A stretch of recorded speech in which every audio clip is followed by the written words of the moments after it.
जाया बई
कुछ बोलियो ना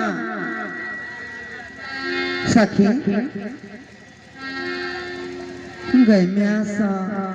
सखी बड़ी पैनगर छे सुनो ने हमारी एना हमरा देह पर हाथ नहीं दे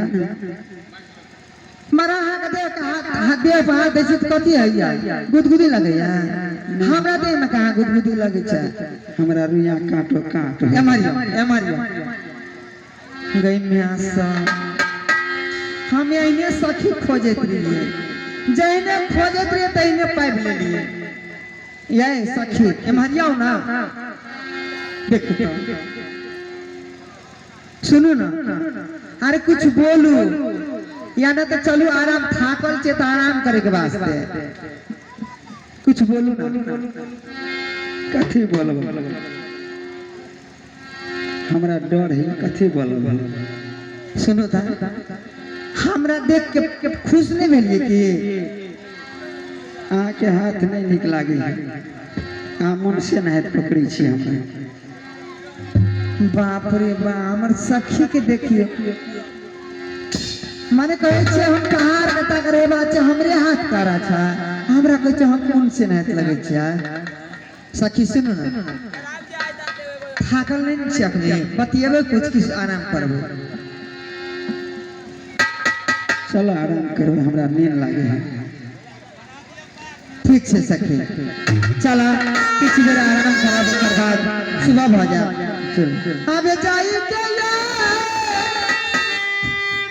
बिस्तारा हम लगाया बई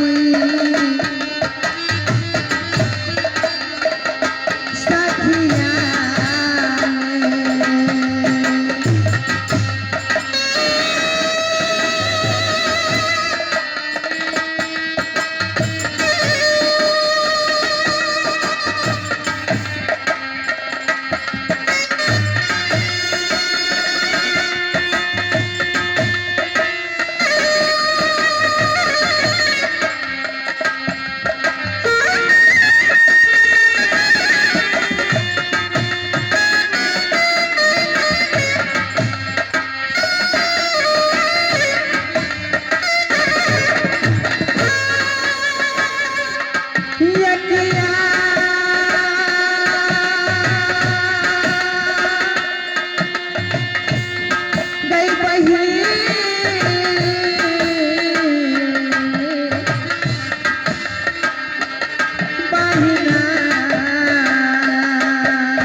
सखी बहुत दूर से एलिए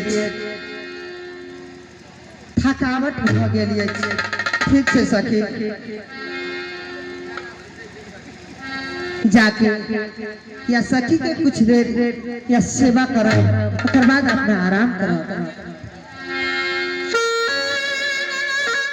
आबे एक बेरी जब सेवा में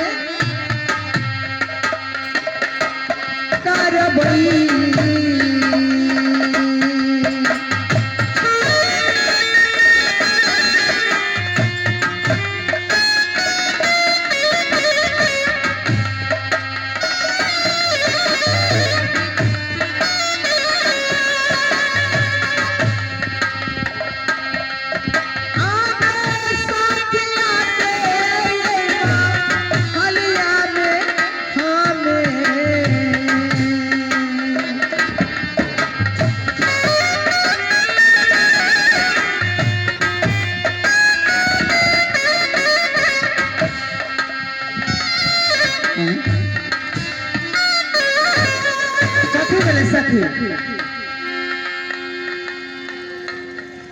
बड़ी कस के छर पटा दिया है कुछ धैर्य लेना सजा उघारे छला हम आहा के साया नहीं उगरल रहे नहीं उघारे रहे कोई हम जाते के वास्ते गेल रहे हमरा त भेड़ दे एकदम से डर सना हम कहलिए कोई सजा उघारे छी आहा के साया के उगारती सखी हमरा रहे में इतना के आबि सकैया कोई नहीं आबि सकैया सिवा हम और आहा दुए गो तीर छियै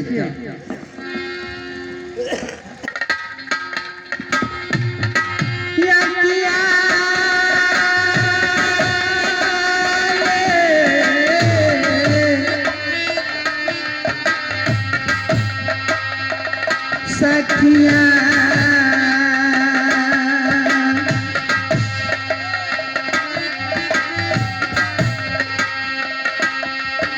आबे मन से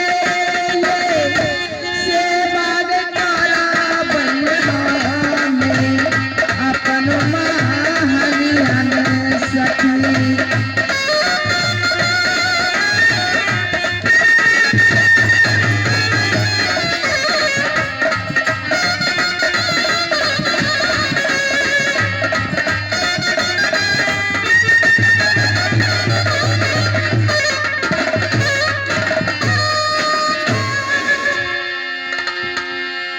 या परमात्मा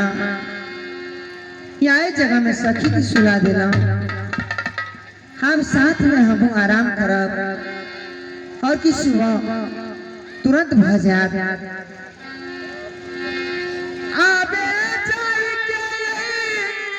आरामवा में